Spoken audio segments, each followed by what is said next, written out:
Welcome to Crow Jam, the podcast where two sisters and an occasional guest try to develop and pitch a board game concept in under an hour. I'm Miriam. I'm Georgia. And we're very excited to be joined by our guest, my lovely friend, Charlotte. Charlotte, would you mind telling the listener a little about yourself? Hi, yes. So I am a PhD student, hopefully going into academia and the treadmill forever. And I really like board games. That's basically all you need to know. Yeah. That's not all you need to know. Charlotte is soon to be an actual published game developer. Yes. Yeah, technically those games have now been manufactured and have started to arrive at people's doors. So it's kind of happened already. It's just it's in the works. You know, it's almost over. So if you're interested in that at all, you should check out Charlotte's game Theurgy, Theurgy, I think. That is correct. Yes. And it seems really cool and like way above my gaming level. Yeah, it's an area control game. It's quite in-depth. It has a lot of pieces, but I mean, with my totally unbiased opinion, I think it's very fun. I gotta love that. Because I'm sure that's true, and yet at the same time I've definitely met people who've developed their own games and thought they were fun, and I was like, this is just so. Yeah. And in your gaming time, Charlotte, what do you like?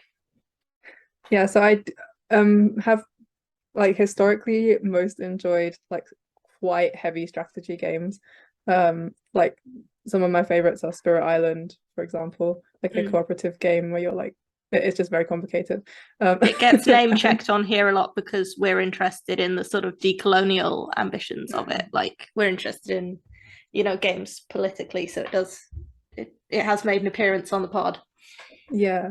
No, that's part of what makes it such a good game as well, because it really flips on its head that strand within board games that's just super colonial. Isn't it some of the Century games? You just basically go to these random islands and just exploit them for resources. Oh yes, Century, a new world. Yeah, exactly. Stuff like that. Which I definitely think we should be moving away from. Yeah. Yes. But also Scythe, I really like. Robinson Crusoe, Terraforming Mars was one that I got. My god, this is heavy strategy. Yeah, exactly. I really like that kind of stuff. But I have more recently enjoyed some lighter games. I'm wondering which ones to talk about. Yeah, it's all right. Firestorm, for example. Yeah, it's quite that kind of stuff. Well, I mean, we're probably not going to make, a super heavy strategy game in an hour. No. Sure. So wait, we can just chuck all those ambitions out the window. Absolutely not. Ambition stays. If the guest wants heavy strategy, my god, we'll do it. Oh, I didn't realize this was what the plan was for the episode was going to be. I would have made it way simpler. I like very simple. I mean, we made see where the prompt takes us. Yeah. We made what was it? Greenfinger Grove. That was probably that's a Euro game. And there's a certain Euro game quality to Jack o' all trades. Yeah, truly insane Euro game about being an anthropomorphic pumpkin. Amazing. And Astro versus Cosmos got serious strategy elements. It's just also got tower building. Wow. So we, as our guest, invited Charlotte to come up with our prompt word for this episode. So what was the word you chose, Charlotte? I chose the word dash. Dash. Yeah. Okay. Nice. And did you have any particular thoughts around that? Or what sort of things does it make you think of initially? Yeah. So first of all, it's obviously run, go fast. And also I'm not sure that we'd be able to get away with copyright infringement here, but it also just makes me think of The Incredibles and that character Dash. I know, I just had that thought as you were saying that. Yeah, and the final thing is the other meaning of dash, right? Like that little line, that like the hyphen. Oh, like an M dash. Yeah, or an M dash or an N dash. Yeah. Yeah, it's very academic. They're different lengths, guys. It's very one important. of my favorite categories of punctuation, the kind of punctuation that lets me take 2 normal sized sentences and make a monster sentence. Yeah, you do love those. I'm a semicolon monster and I make no apologies for it. I'm just a real like whore for like brackets, parentheses, because when I'm writing an email, I like to just include all the possible caveats and all the context and criteria and do I it do all. the same thing. When I was writing my thesis, some of these ended up making it into the final thing, but my the person who read it for clarity sort of pulled me up on this, is that I will use M dashes to create a parenthetical that is sort of like a little aside, sort of like I'm making my point and then I put a little thing in the M dashes to make a little side point, and I'm looking into the camera like I'm Jim from The Office. He was like, you can't do that 4 times per chapter. You're allowed 1. Wow. Yeah. I definitely overuse dashes and semicolons as well, but I blame French and Russian, because like French they use so many semicolons, and Russian they use dashes instead of like to be, for example, because they don't have that in present tense, so it's just constantly everywhere. So my instinct now is just use it all the time. My dash ideas, very very briefly, we've never made a racing game. And that's kind of a fun category of game to think about. I was also thinking about like punctuation, and I was started thinking about like punctuation puns, and I was like like hash, dash, and slash. Like maybe we could make a kind of punctuation thriller game. Like, I mean, I do really like that. Sticking with the punctuation version of dash, like I was visualizing the lines, and that when you are asked to cut things in primary school, they always have like the cut along the dotted line, but it's actually made of dashes. So I thought it could be really fun to have like some element of cutting out things from the game along this like dashed line. So like changes. Print and play.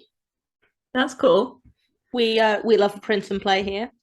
I have added throwing because this is very Jane Austen, but like I dashed it to the ground.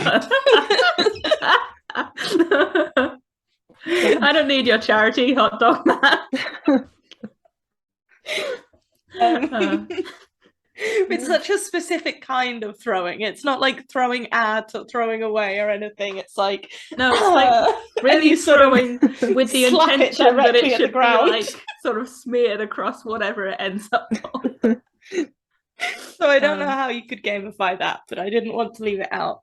And then sort of relating to running and going fast, I feel like dash, I'm having a really hectic week. So the prompt dash just kind of made me think about, a hectic game, and a racing game seems kind of cool for that. Yeah. But also, I do sort of like the punctuation stuff, and I like the print and play ideas. We should probably start the timer if we haven't already. Yes, we should start the timer. Do you have one? No, let me get right on it. All right, well I'm going to make a little punctuation joke that I thought of while earlier while you do that. I came up with a stupid punctuation based pickup line. Oh my god, please go ahead. You remind me of the E in cafe because you have a cute accent. Oh wow. Boo. I've started the timer. So I'm going to go through and put a couple of stars next to things that I think we liked. So we've got racing, we've got punctuation and puns, and we've got kind of cutting stuff out. And are these the ideas that I'll sort of take on to the next page for us to workshop? Yeah, let's do it. I do just want to briefly mention the other meaning of dash that we haven't touched upon. A dashboard. Mm. You know, because that could have something to do with racing. That's true. Yeah. But yes. And just a dash of salt or something like that. Sort of like a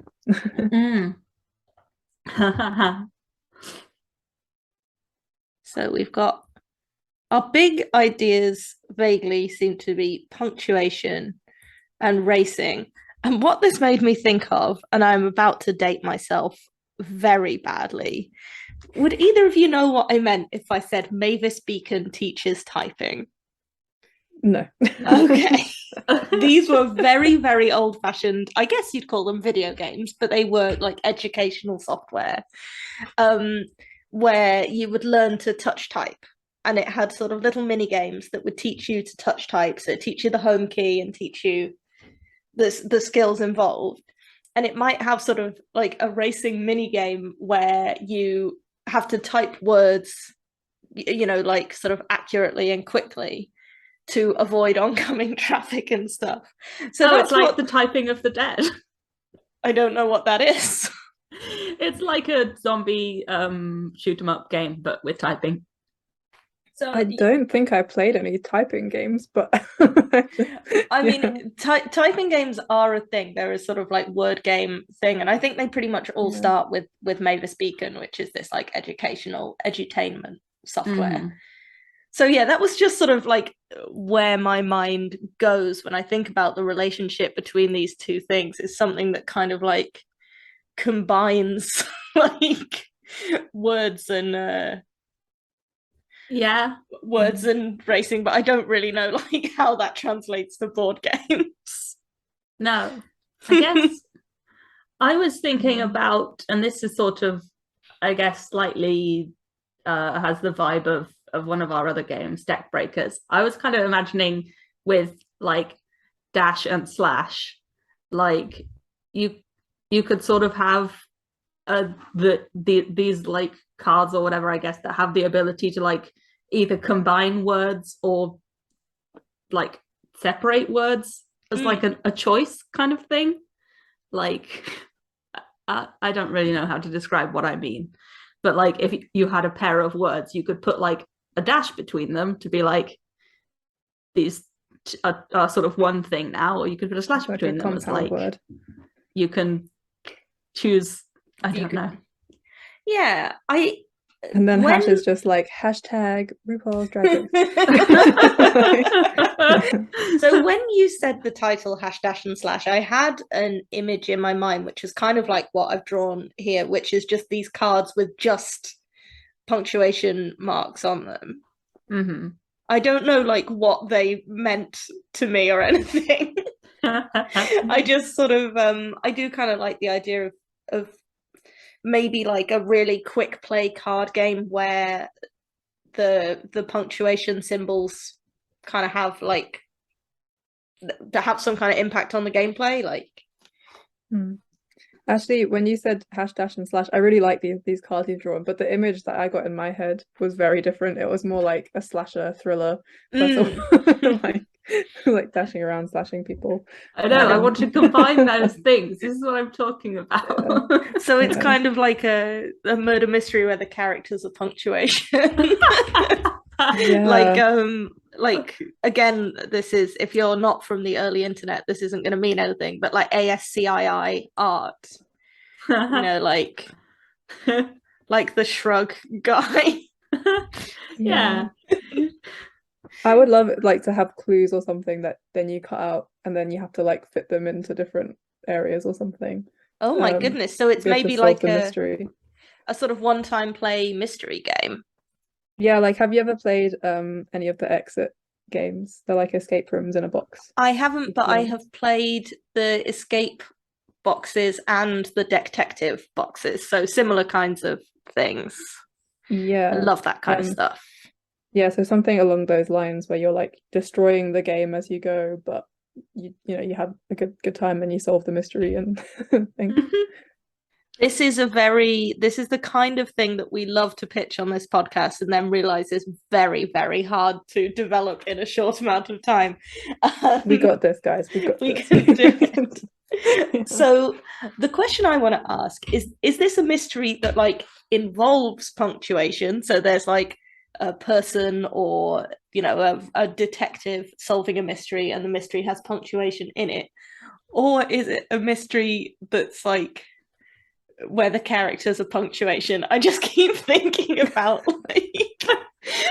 like I don't know, like just like a little hashtag and like a fedora. Oh and he's like smoking a little cigarette. I mean, that is extremely great. Wow. But I feel like the first version, like the mystery that involves punctuation, that actually kind of gives us a decent jumping off point for like at least developing the idea in a short space of time, because what that could look like is, rather than being a lot of like spatial puzzles or like connection based puzzles, it being a lot of puzzles where you sort of have a sentence or a passage that has no punctuation, and it's one of those ones where you put the punctuation matters and changes the meaning, right? Yeah, it's the Lionel Hutz works grandma. on commission, no money down meme. Do you know this? No. Okay, so this is from The Simpsons. Lionel Hutz is the ineffective lawyer, and they get his business card and it says works on commission, no money down. And then he's like, oh, they've got this all wrong. And then it's like, works on commission? No, money down. It's basically this, the game. Yeah. I'm very keen. Yeah, mysteries with punctuation, you can also easily make some kind of like code that you've got to crack just made out of punctuation at some point too. Oh, true. Like just replacing like letters with question marks and yeah, that kind of thing. Exactly. What's the little the like tilde? Morse code, but weird and ours. There'd be a character called Tilda.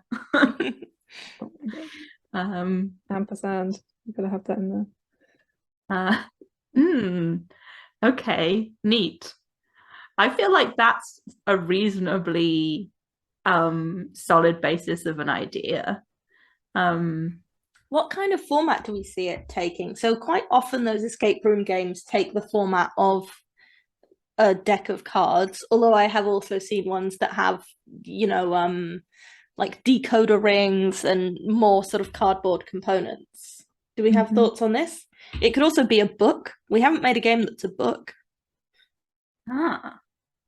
Like a kind of choose your own adventure. In that kind of realm, maybe just almost like a puzzle book, but with maybe some cut-outable bits, like you could cut and fold and stuff. Yeah, I don't like some sticker pages. Oh, sticker pages. Yeah. There's always like those books you have as a kid that have sticker pages are like always so enticing. They're stickers, but then the actual creativity is none, because there's just one place where you're meant to put that sticker.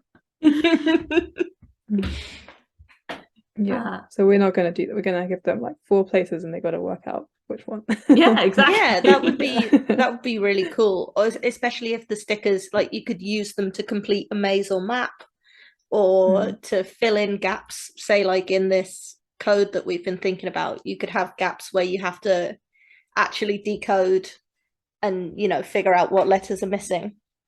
Things like that. That'd be cool.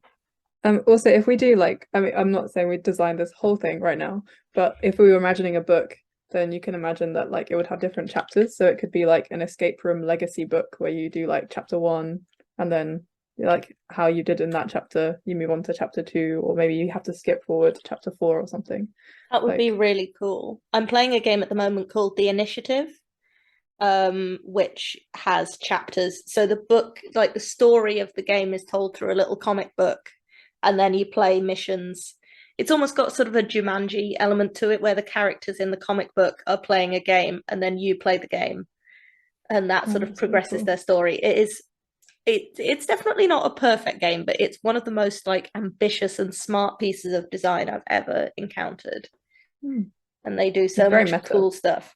Yeah, I really want Miriam to play it after me, so I'm not going to give anything away, but they do so many cool things where like we were just like, whoa, they can't do that, can they? Like it really sort of plays with the boundaries of what the game is. That sounds neat. It is neat. Okay. I think I feel like I love this idea that we have, and I kind of feel like there's two directions that I see us taking the conversation. Number one would just be to kind of like spend like a few minutes on each kind of like puzzle idea or like idea of a thing that would be in the book. And number two is we probably want to some extent come up with like what the I guess characters or like fictional scenario would be. We don't need to get super deep into it, but I think it would be nice to have that, at least like an aesthetic kind of feel of that. Yeah, I am inclined to agree, and I think we can do both, to be honest. I think like I agree that like the fiction, there's a clear divide between sort of the fiction part and the function part. Yeah. So I think maybe we like workshop a few ideas, like scribble down a few ideas and sort of see what takes our fancy as a jumping off point. Yeah. What if the mysteries were designed around these puns that you can make with punctuation? Like I'm not sure which other ones you came up with. I have one that's not really a proper pun, but like comma and coma sound really similar, right? They're just one letter different. So like we could have something centered around a comma and a coma, or a comma that caused someone to fall into a coma, like something like that. Very good. Yes. Yeah, and I guess those could potentially be like the chapter titles. It's always very fun when like you're reading a book and it just keeps like slamming the puns. Yeah. Yeah, what other ones are there though? That's the question. We're gonna have to come I mean, you've got colon. Oh no. No. I guess you could have like right at the end when you apprehend the culprit, you shout stop. It's good. I mean, obviously dash is good. Especially because if it was someone's name, you could have like their initials, so like M dash and N dash.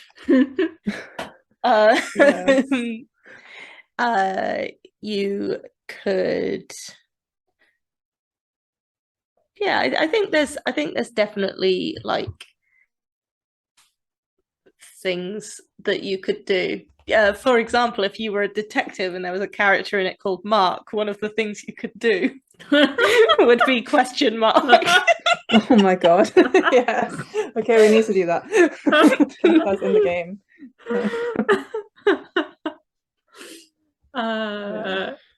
Bracket also has multiple meanings, right? Like all of these words have so many. Don't come at me, bro.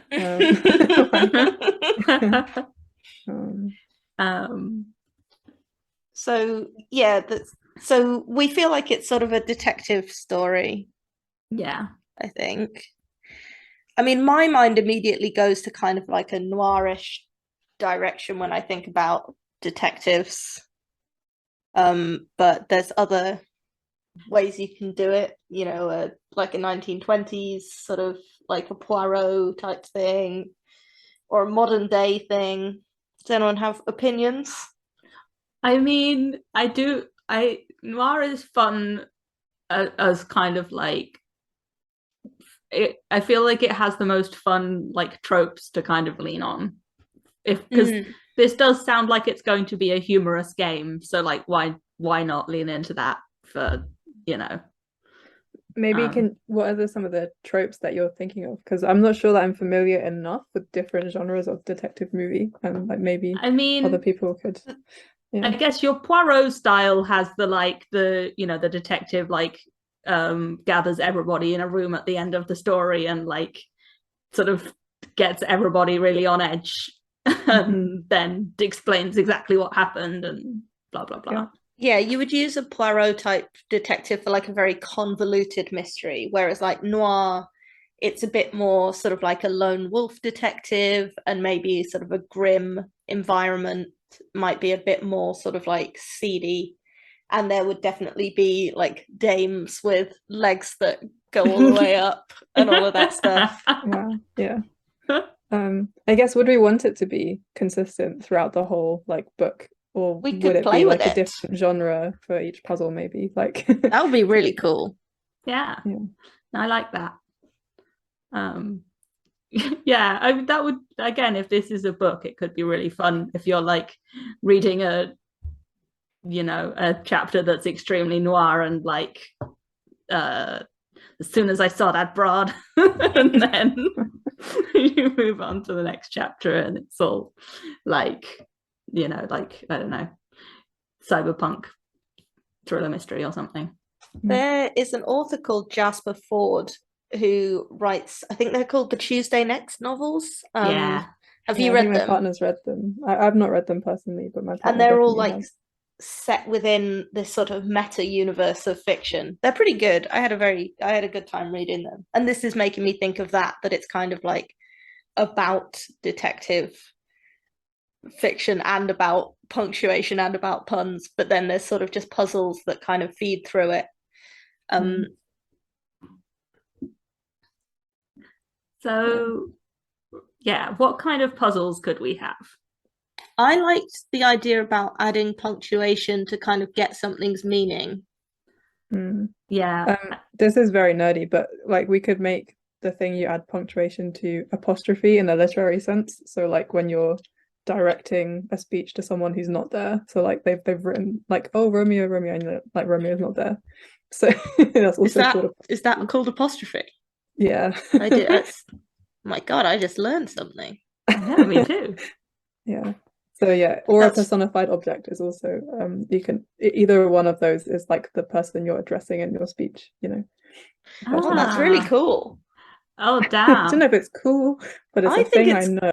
No, because I was already imagining that like the thing you're adding punctuation to could be like a note, or like, it could always be something that's like being written by a character, I guess, like on a telegraph or in a rush, so they haven't done any punctuation.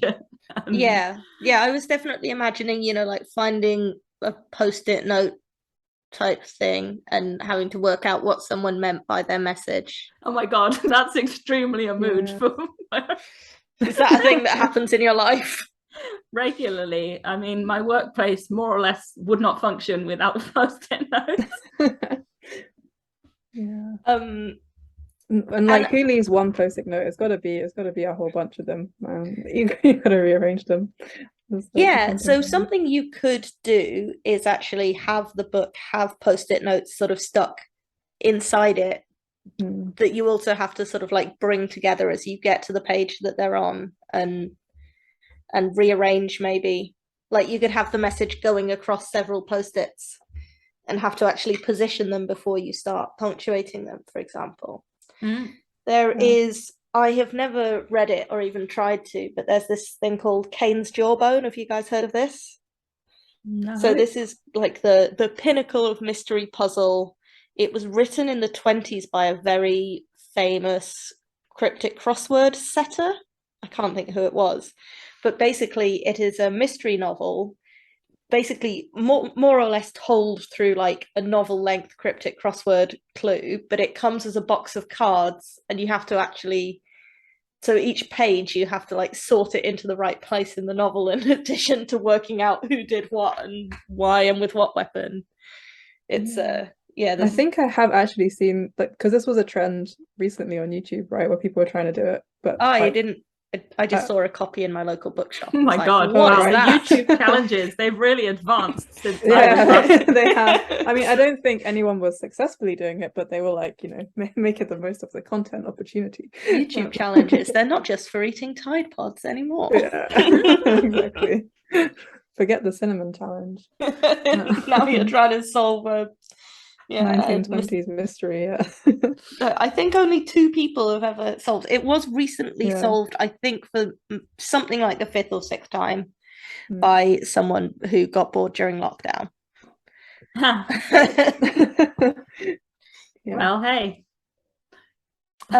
So yeah, in terms of things, so I think you can do some quite sort of simple puzzles and code breaking. I did like the idea of using stickers to maybe complete the code.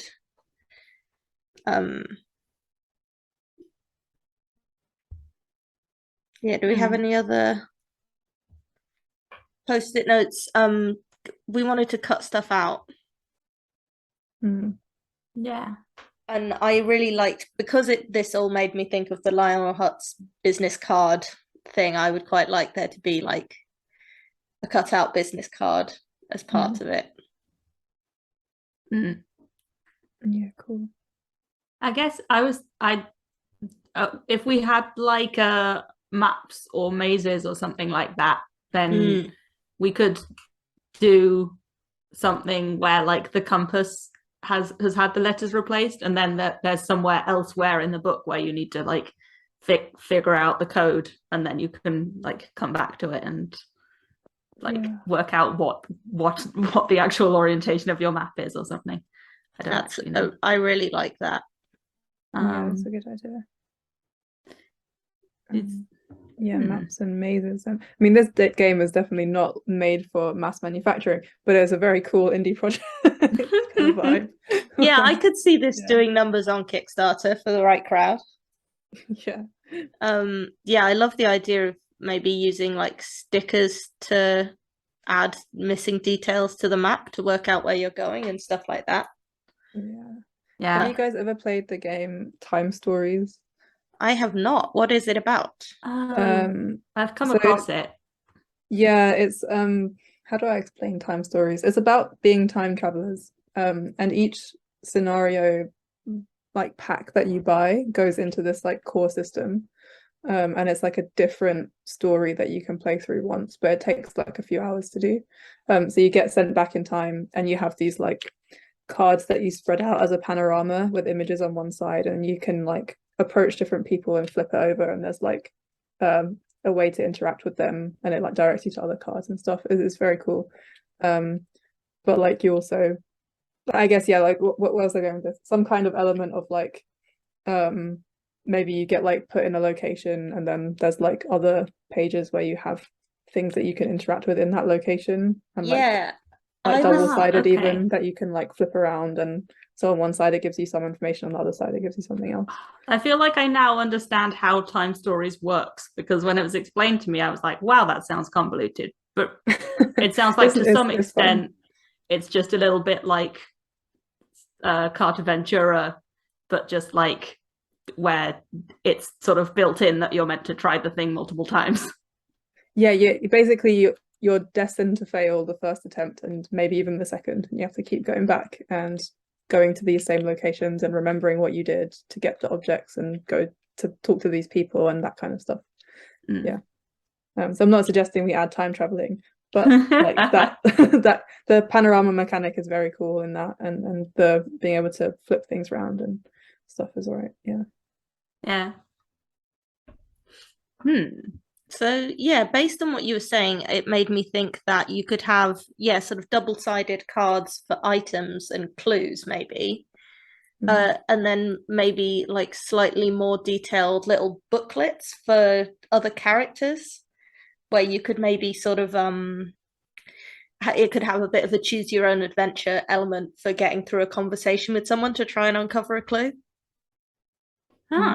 So maybe like there's an outcome in the conversation where it would then say like, open the envelope marked 3, and then you get like an extra that could give you a clue. It's like talking to Mrs. Cake in that one. Yeah, in the Discworld point and click adventure. So I'm kind of imagining that there would just be, it would be a box with like maps, stickers, cards, envelopes, and a sort of storybook. It's a bit. I'm realizing as we go, I've played way more mystery games than I realized. Have you ever played the like Sherlock Holmes consulting detective? I haven't. I know it is really good. I hear very good things. It's very hard, but it has like newspapers that you get them gradually as you do each case. It also has a big address book where like it's literally just names and addresses. And like that sometimes is like very useful, but when you first see it you're like, how the hell am I going to use this is just like so much information. Like, means nothing. So like those kind of more maybe mundane seeming lists could be useful at some point, kind of lists and reference tools. Yeah, like that. I think, you know, it wouldn't have to be anything like as complicated as Sherlock Holmes consulting detective. You know, it could be like a single mystery with a small number of characters and clues and stuff. But I do like the idea of it being kind of like I like the idea of you getting a lot of different little things in there to kind of, I don't know, there's something very enticing about opening a box and being like, whoa, look at all these parts. Yeah, for sure. Yeah, I definitely don't hate that experience. Oh no. And I mean, I think for a mystery game that is really cool because, you know, with a mystery game, you know that like you're gonna gradually like find out how all these things kind of fit in. With other games, if there's too many parts, I'm out. You feel like just overwhelmed when you see all the stuff. Yeah, kind of. And also, like, I guess because of my job, I just interact with games in such a way where, like, if there's too many bits, I'm instantly like, oh, I'm never going to teach this. Yeah. Just the setup alone would be more time than I'm really wanting to spend. Yeah, been there. Okay. So one of the things that I'm sort of coming back to is just like, I really love the punctuation theme as kind of the thing that makes this distinctive. So I've just been, you know, I'm just interested in things we could do. So I love the idea of puns, and I think you could also use it in like the naming of things, you know, like parenthesis boulevard or whatever. But yeah, I was just wondering if we had any other ideas like about how we could incorporate it. Maybe it's a murder that takes place at publishers and it's a copy editor or something. All their punctuation got stolen.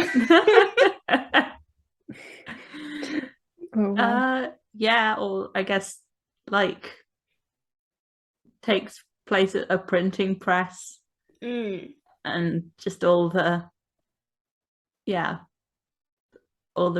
like, what are they called, the little thingies? The typesetting, like the little lead punctuation pieces. Would it be a step too far to kind of make the whole thing with no punctuation and have people have to figure everything out? I mean, I feel like I would be quite happy for like that, like needing to add punctuation to be like a very significant part of the actual puzzle. Like that feels fun to me. So yeah, I wonder if it would be like too much to do it for like that. Imagining we had like 6 chapters or something to do it for all of them, but definitely for like a whole chapter would make sense. Yeah, that would be really cool. Like maybe if we did do something like Miriam said, where, you know, the punctuation gets stolen from a printing press, then the subsequent chapter has no punctuation. And maybe the box comes with like a red pen and you sort of have to do that bit yourself. And if we were going to do like booklets for sort of getting through conversations with non-player characters, you could also have someone who speaks without punctuation, like someone who just presumably talks really fast and really monotone and very Homestuck. Yeah. Oh no, it's another Big Crow game with a Homestuck reference. This is not a good look for a couple of millennials. Maybe some of the more incriminating evidence can be like things people have said, like that you know they've said, but that the tone, depending on the punctuation, would make it mean quite different things. Yeah, that's really cool. And like I would love to work out how you would model that. I guess you could do it with an envelope, that gives you like an extra page, or reproduces something they've said, but with the punctuation in the right place. I guess you could also have like you could have, I mean, this is quite a simple version, but like if you had like a suspect lineup, and under each person like a punctuation-less quote, and then you can just kind of go through, and like there's one quote which is like can't be punctuated in a innocent/guilty way, if that makes sense. Like every other one is ambiguous depending on punctuation, and one of them is just like I don't know. She had it coming, so I murdered her. Yeah. This is like, I don't know if this is a step too far, but just like thinking about other things that comes up in sort of mystery games is, have you guys ever played any kind of game that has like a viewer? So, it would have like a little sort of semi-transparent thing that you would then put over something that had a load of like a sort of lettery jumble, like a magic eye kind of picture. Yeah. But then when you put the viewer over it, you would be able to read a message. You could do stuff like that, but with punctuation. Potentially. Yeah. That's normally with like red and blue on the page or something, right? And then and then when you put the sort of red filter over it, then you either see. So what have I seen it used in? I think I've seen it used in the sort of knockoff Alien game that's called something like Space Scaries. It's not called that. I've seen it in like a code cracking game.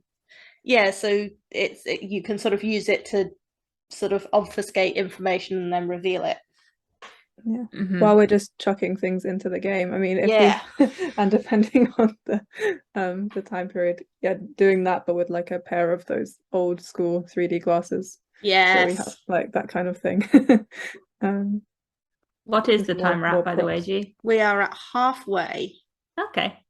There's plenty of time. Yeah, I mean, we don't have to use the full time because we did brainstorm for a little bit before we started. True. So I feel like the core idea is basically here, and I would just be interested to think a little bit more about like, what do we call it? What does it look like? What's the kind of look and feel? Do we have any sort of thoughts on this? I wanted to look like a book. Big time big crow in joke, but it could be like the case of the Impostrophe.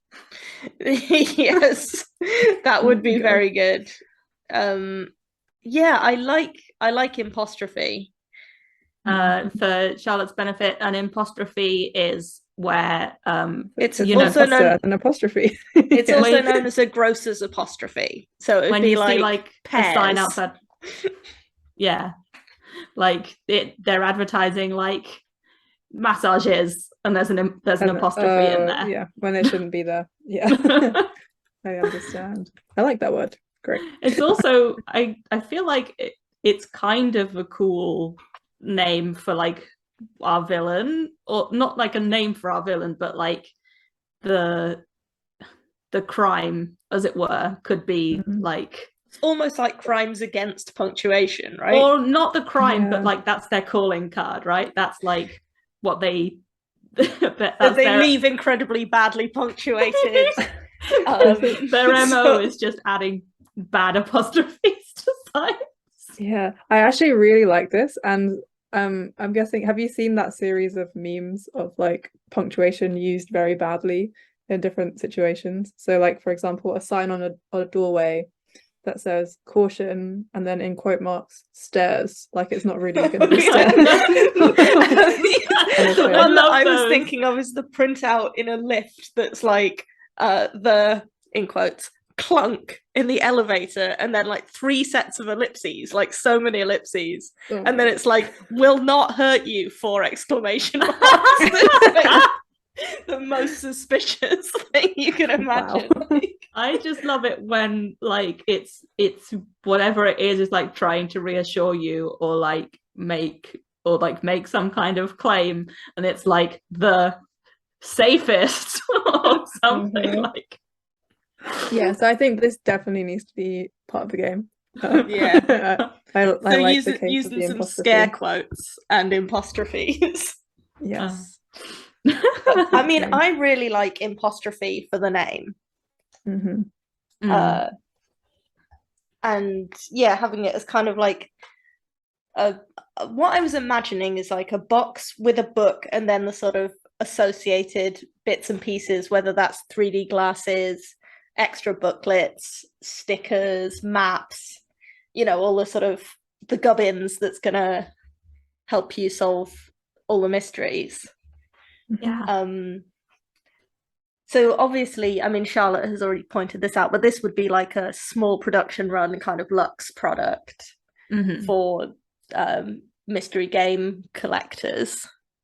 But I think that like the production, or at least the sort of like design and illustration, wouldn't need to be like super heavy duty. Like I sort of quite like the idea that like maybe not the characters are like ASCII art, but like that they're quite simply designed. Yeah. You drew a little kind of like what I think of as like a Kingdom of Loathing guy earlier, and I don't hate that. Yeah, I kind of like the idea of it being like I think it could be ASCII art, and that could be, quite fun. Like you could have it be sort of like still hand drawn, but everyone's sort of made up of simple lines and punctuation marks. And then I think it would really help with some of the puns, like give someone a slash, like if there's a weapon or an injury when they get slashed. Yeah. Yeah. Or they're going somewhere, and so you add some dashes. Yeah, and I like the idea of chapters having like punctuation pun names, like 50-yard dash, or like making a hash of it, etc. Yeah. That could relate to like what the sort of clue or the crime or whatever in that chapter is. Yeah. Yeah, I think the puns are definitely like an integral part of it. Yeah. And we can also, if there's ever a night scene, we can use asterisks as stars in the sky, things like that. Oh yeah, that would be so nice. Yeah, I think you could do like sort of art that uses punctuation in a way that would give it like a really specific feel. Because one of the things that's really interesting about using punctuation to make images is that we think of it as something from like the computer era, but it was absolutely happening in typesetting, like in newsprint in like the early 20th century. Like newspapers would run, like sort of funny little pictures made out of like dashes and things. And I just think there's something about that would fit with, we're sort of talking about a bit of a, not a time travel, but like a sort of genre hopping, like a detective story that doesn't take place in just one kind of detective context. There's something that sort of ties it all together by having it sort of take place in symbolism somehow. Yeah, cool. Do we want to like invent our detective, or like I'm quite keen to invent a detective. Who's our guy? Okay, I mean, so I'm definitely down with it being a guy, because that's quite old school. Sam Interrobang. That's pretty good. Yeah, because yeah. Wow. Because he's an investigator, and you know. I feel like the Interrobang is the perfect piece of punctuation. Right? Is it called an Interrobang? Yeah. Oh, have you not encountered this before? So yeah, this is like a sort of a piece of novel punctuation. I mean, it's not that novel, but yeah, it's proposed for replacing typing both a question mark and an exclamation mark. The Interrobang does the job of both, and Miriam gave a really good example there where she right. Yeah. I'm open to. I mean, Mark Interrobang might be better. I don't know. I like Sam. Yeah, because we wanted to question mark later, so we need Sam. That's true. Mark.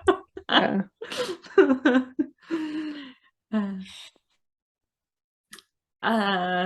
Yeah. All right. So we have about 15-ish minutes left. So should we do a little recap of what we came up with? I can sort of go through the slides and we can sort of recap what we talked about. Man, so, Charlotte, when you pitched Dash, did you think this was what you should be doing? Yes, I knew all along. When we first started talking Dash, I thought it might be like a dice rolling game or something like that. Like, you know, trying to get to a total faster than other people, or maybe something where you're trying to like discard cards really quickly. What I did not think we'd do was this. It was the punctuation that sealed the deal, I think. I think so. So we started with the prompt Dash, and from there we pulled out some ideas about like a hectic game or a racing game. We thought about a print and play, something where you do some cutting out, and then we also pulled out this idea of punctuation, and we even sort of said like pun-ctuation, like we were interested in making something kind of punny. And that led us towards the idea of a mystery involving punctuation, which at first we were thinking about a hash, dash, and slash, but that's kind of led more towards we've ended up with something a bit more kind of genre bending than that. So it's a kind of wordy mystery with puzzles based on the idea of adding punctuation, moving punctuation around, using punctuation to create codes and ciphers. The fiction we designed as very like punny, with ideas like we talked about, like question mark as the thing you would do as a detective. And then on the function side of things, we had lots and lots of ideas that we sort of wanted to all come together into a story that was based around a book. So it would be a book, but with these sort of all this extra material, mazes, maps, stickers, reference lists, booklets for non-player characters, items, clues, things sealed inside envelopes. Basically the kind of full mystery game shebang in the vein of a mystery escape box or a Sherlock Holmes consulting detective, but much punnier.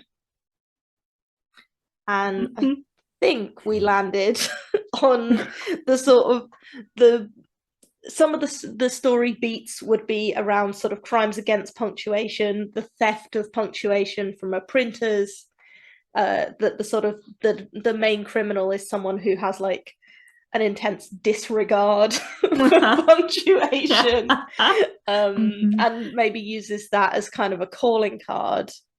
And I really like the name Impostrophe. I don't know that we fully settled on it, but what do you guys think? Yeah, I like that, or like that it would that it would fall somewhere in the title, I guess. So but it could be the title all by itself. Yeah, I like it as well. Yeah. And then thinking about the look and feel, we sort of talked about maybe doing the art in this sort of ASCII style, so using punctuation to create some of the illustrations. And we also just named our detective Sam Interrobang. So such an intense name. I know. And I mean, with a name like that, it would be your destiny to be a detective, I feel. Yeah. This is definitely not what I thought. He needs to end make. every sentence with an interrobang. What are you doing? Even just like really really low-key questions. Can I have a coffee? Yeah. Did you get my email? Zoom isn't working. Yeah, that kind of stuff. Really great. I feel like the sort of question mark, exclamation mark could almost be like a sort of central part of the brand identity. Like you could sort of use it as sort of the logo or the recognizable image in some way. I think that could look really cute. Now it kind of looks like a hand, like I was trying to sort of tangle the two parts up. It's ended up looking a little squishy. So unless there is anything else that we want to sort of tag onto the game, I think we can call that good. I think we've done a really good job of coming up with a very fun idea there. Yeah, I want to make it. I think it'll be great. I know. I think this would be so much fun. I guess we could get Georgia on the sort of mystery side. You write some mysteries, right, G? I have attempted to write a mystery or two in my time before getting overwhelmed at how hard it is to write fiction. Hell yes, what a mood. But I mean, the thing about one of these is that the fiction doesn't have to be that good, because people are like, whoa, the puzzles were hard, so the mystery must have been clever. Yeah, it's actually sort of giving me the vibe of like those kind of mystery puzzle books for children, but you know, where like there's just a puzzle on each page, and oftentimes it's just like you're meant to pick something out of the image and then like figure out what you have to do, like a Where's Wally kind of energy. And there's not even like much interactivity. It's just like you're meant to figure out what to do, and then you turn to the next page and the story's like, and you do this. Yeah. Yeah, I mean, I quite like the idea of using the ASCII art to make a Where's Wally. That would be so hard to do. Oh my god! Oh, wow. Yeah. Oh my god! Imagine poring over it, being like, "Okay, I'm looking specifically for where's the backslash? These are all forwards." Yeah. It'd probably be quite easy to find a backslash in a field of forward slashes. I'm not gonna lie. I need the guy with 1% arm and 1 arm. Yeah. Charlotte, is there anything that you would like to plug as we reach the end of our podcast? Well, we already mentioned Theurgy. There's probably not that many spare copies, to be honest, but we might as well plug it anyway. So check out. So is it spelled like this? Yeah, it is spelled like that. Exactly.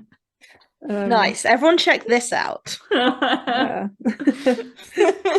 And actually, even if you can't get a hold of it, you have to appreciate the Kickstarter page, please, because I spent ages making that.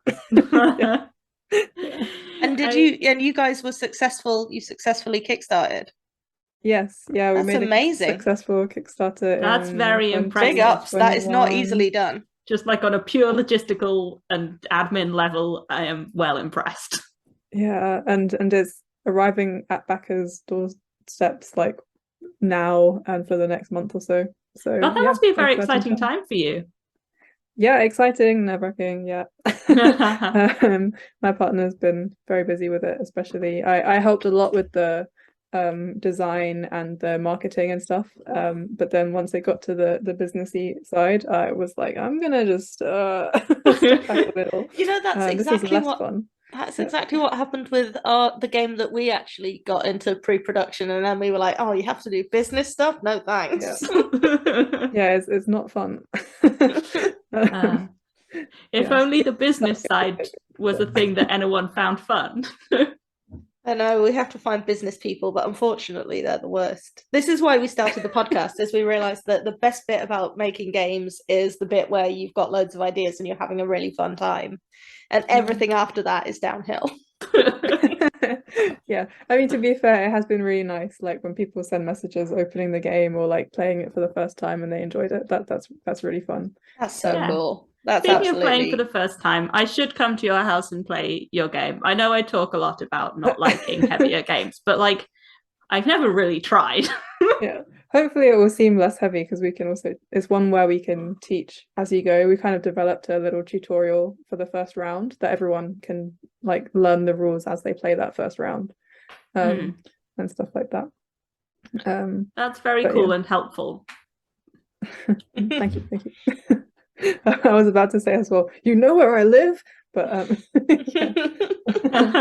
with an interrobang. Yeah, exactly. Cool. Yeah, thanks so much, guys, for having me on the podcast. It was really fun. Well, thank you for joining us. I had a really good time. And now we come to the end of the podcast. Thank you to our listener. We love you, listener. We love you, listener. Thanks for always tuning in. One listener, single. Yeah. Oh, yeah. I mean, it's not a lot more than one. Yeah. I just love that you're not even like pretend that you're not just like, okay, well, maybe one day this is gonna get like 5 views. You're like, no, 1 view. Yeah. We believe in our listener. And the crazy thing is, even though sometimes it's our dad, it's not always our dad. Sometimes it's a stranger. The mystery of the listener. I'm going to solve this mystery. So now it is time for us to close our podcast in the time-honoured fashion, which is to make a crow noise. So join us in 2 weeks for another Crow Jam.